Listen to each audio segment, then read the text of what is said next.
Salam à toutes et à tous. Donc aujourd'hui, on va revenir sur la guerre culturelle que nous mène le voisin de l'Est et qui a touché son apogée avec l'appropriation de l'étoile à 10 branches. Cette étoile qui orne le drapeau de la dynastie mérinide est aussi devenue le symbole du mouvement patriotique moorish. C'est une tendance que beaucoup de Marocains ont dénoncée. Le régime algérien a décidé de s'approprier tous les éléments de la culture marocaine.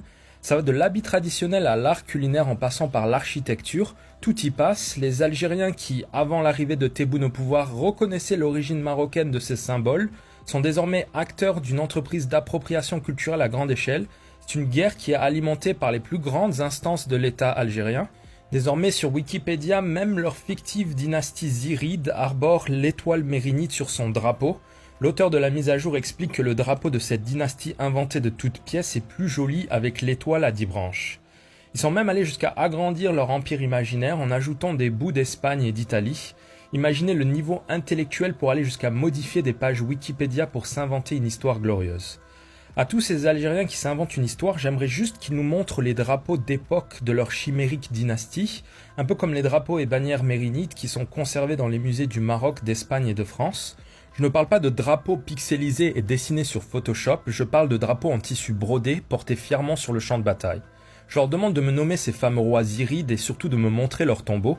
Les rois des différentes dynasties marocaines ont tous leurs tombeaux dans les villes impériales du pays. Il est très facile de prouver leur existence. Où sont les tombeaux des soi-disant rois algériens? Il n'y a aucune source historique, cette fiction sort tout droit de la tête d'un chômeur de Barbès.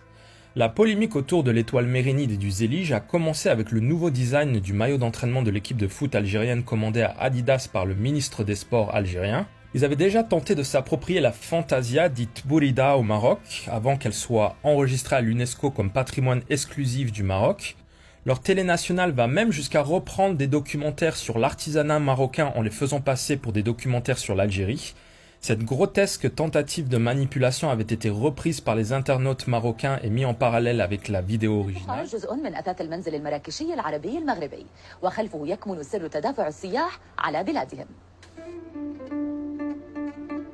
وحده المغرب البلد الذي ما تزال هذه المهنة تشهد رواجا وتقف بقوة منافسة للمنتجات الحديثة.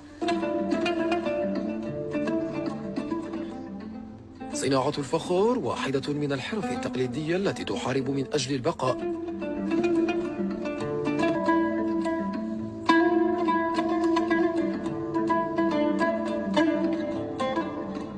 وربما يعود ذلك إلى المطبخ المغربي الذي يعتمد في إعداد وجباته على الأواني المصنوعة من مادة الفخار مثل الطاجن الذي لا يخلو منه بيت في المغرب والطنجية وهي الآنية التي اشتهرت بها مدينة مراكش. والحق يقال إن الطبخ بالأواني الفخارية يعطي للأكل نكهة خاصة. يعود ازدهار صناعة الفخار في المغرب إلى هذا الموروث الثقافي يعد مورد رزق لمئات من العائلات الجزائرية التي لطالما حملت في بساطة هذه الصناعة هوية الشخصية الوطنية والتراث الحضاري.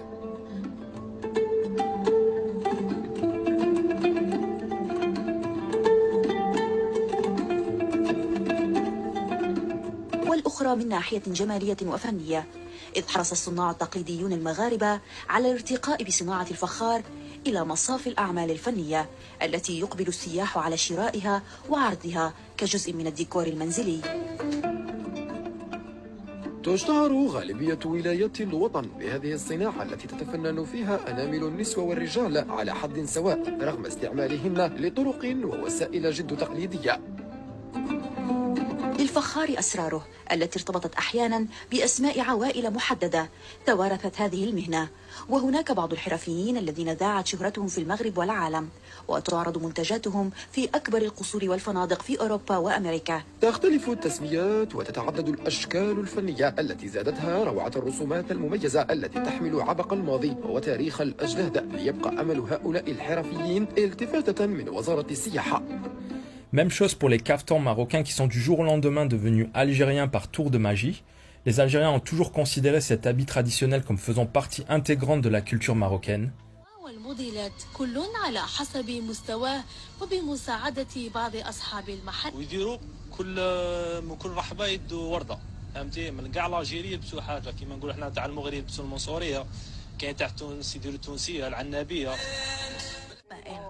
كاين تونسيه كاين مروكيه كاع وسوريا قبل الاحداث نتاع سوريا كان احنا يلبسوها فنانات وكذلك مشاهير. اليوم حتى يصل كما وصل القفطان، نحن القفطان المغربي أصبح لديه بعد عالمي. ما الذي ينقصنا حتى احنا كذلك نروج لملابسنا التقليدية؟ كما قلت لك ينقصنا اليد العامله، ينقصنا التفاني وينقصنا الاخلاص في هذا الشيء وحب المهنه تاعنا والتراث تاعنا. خويا الله يبارك، راني نشوف المحل تاعك متنوع باللباس التقليدي. واش تقدر تقول لنا عن المحل تاعك؟ المحل تاعنا نجهزوا العرايس باللباس التقليدي واللباس المتقدم كما يقولوا تاع هذا الوقت.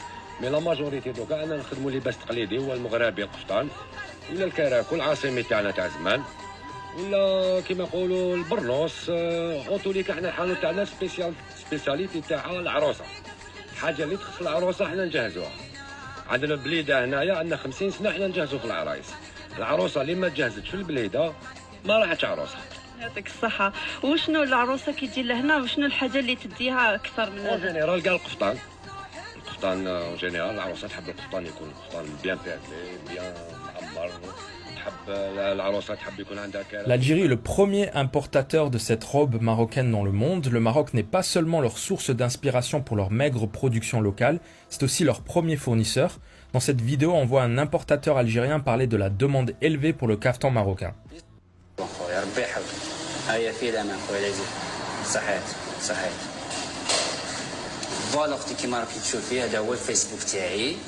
يعني جاتني هاد اليدين نخدم بار فيسبوك نبيع لي كارطون. لي كارطون سون ترو دوموندي عندنا في الجزائر، بناتنا كاع يحبوهم. اون بليس حاجه لوكس، حاجه طوب، ستادير تمد لا فيمينيتي لا فاميتو، حاجه تراديسيونيل فوالا كيما راكي تشوفي. عندي بزاف دي كليون هنايا، عندي 5000 كليون، يعني الفيسبوك تاعي عامل. عندي خياطات في المروك، تعامل مع خياطات وما تجيني انا نبعث لها غير بار فيسبوك دي فوا نبعث لها لا فوتو هي دير تخدموا من نايتك. بعد ذلك نبعثوا لكازان نسيبطوا بارافيون صديقوا مع الناس يوصلوا لوهران الجي. عندي ديك ليو بارتون في وهران في الجزائر، سيرتو في الجزائر في الجي بزاف باتنا في الشاويه في لي كابيل، مام لي كابيل يحبوهم. الوغ فوالا هذه هي خدمتي تو سامبلومون. ما نخدمش اون كرو، نخدم سير كوموند، سيتادير تجيني اون كوموند ندير لي ميزور لا كليون تمد لي ميزور دو تاي. Encore une fois, cette appropriation culturelle date de 2019 et du changement de leadership à la tête de l'État algérien. En 2022, le régime a augmenté son budget de communication à 120 millions d'euros. À titre de comparaison, en 2022, le budget du ministère de la Culture, de la Jeunesse et de la Communication marocaine s'élevait à seulement 6 millions d'euros. Cette entreprise d'appropriation culturelle est une dérive inquiétante qui démontre que le régime militaire est prêt à tout pour rester en place.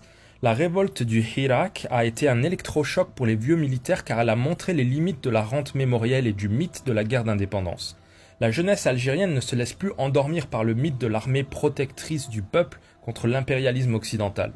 Il fallait désormais trouver un nouveau moyen de souder le peuple, un peuple extrêmement divers ethniquement et qui n'a pas de dénominateur commun susceptible de l'unir hormis le mythe de la lutte d'indépendance. L'Algérie a toujours été un carrefour de civilisations étrangères, que la France a uni autour d'un territoire qu'elle a grignoté aux pays voisins. Il y a plus de points communs entre un habitant de Tlemcen et un Marocain qu'un Kabyle ou un Constantinois. La figure du roi au Maroc, ainsi que les différentes dynasties qui se sont succédées, sont des vecteurs d'unité pour le pays. Ça explique d'ailleurs la haine viscérale du régime algérien envers le Merzen. Il s'attaque au symbole de la continuité historique du pays, il s'attaque à ceux qui n'ont pas et qui n'auront jamais une légitimité historique et la preuve d'une existence précoloniale. Les hauts gradés algériens ont entrepris de complètement réinventer l'histoire du pays. Ils utilisent tous les outils dont ils disposent pour mener à bien leur projet. L'outil principal de cette politique, c'est bien évidemment Wikipédia, qui a complètement été modifié. L'histoire du Maroc a été changée et minimisée. On a aussi maghrébanisé la culture du Maroc, ou carrément effacée. De l'autre côté, l'histoire précoloniale de l'Algérie a complètement été réinventée au détriment des pays voisins. Désormais, des plateaux télé présentent des œuvres marocaines comme étant algériennes. Il y a une véritable volonté d'effacer le Maroc ou de faire de l'Algérie, pays inventé par la France, le berceau de la civilisation marocaine.